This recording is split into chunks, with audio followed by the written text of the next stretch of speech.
Pacitan Sarwi Ya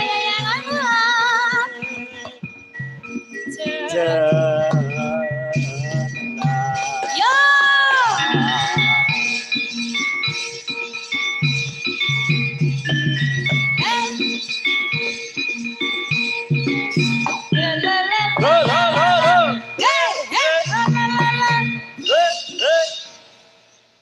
Awane gayeng iki. Udah ya awane gayenge koyo ngene iki dadi bengi kok. Kok bengi sing 30 juta genti to ya. Sing 30 juta. Dintek-entekno paman kok bengi. Iki karo belas saiki. Panas. Oh, jadine piye mas jadine kapi aja mepet ora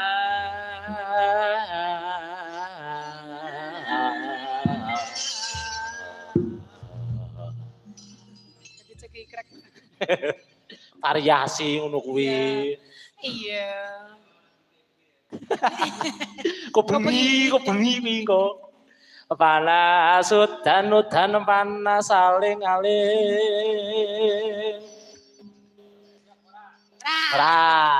Aja, aku ki nek direoke aku wedi le.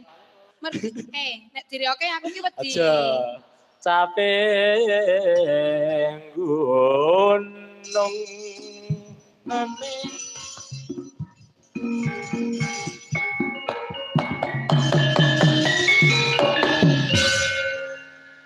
Tuku tempe karo jamu warga pepe mugi rahayu.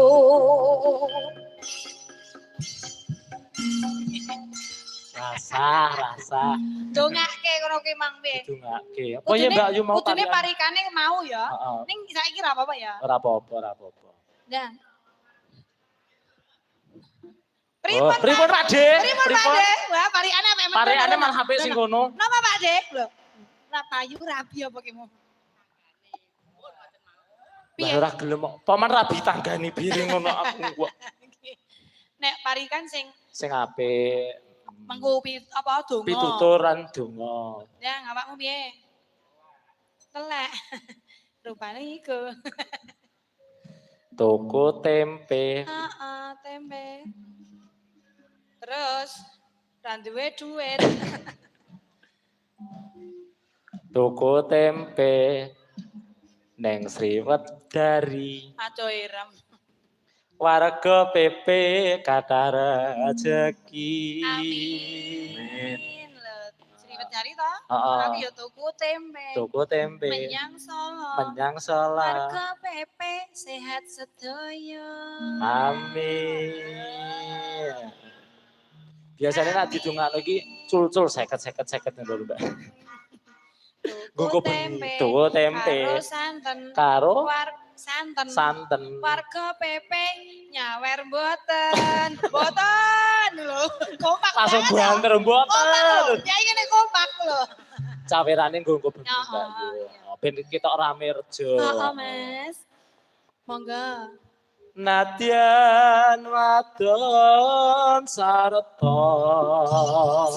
Suling kumenen suarane. Wedan jae gotol angin wis duwe dhewe kok isih pengen ngono ya ngono Ino maneranyo monggo Pak sing badhe besok monggo sing badhe besok Tayuban monggo Dek jamater jawang monggo Pak monggo Mbah Ko monggo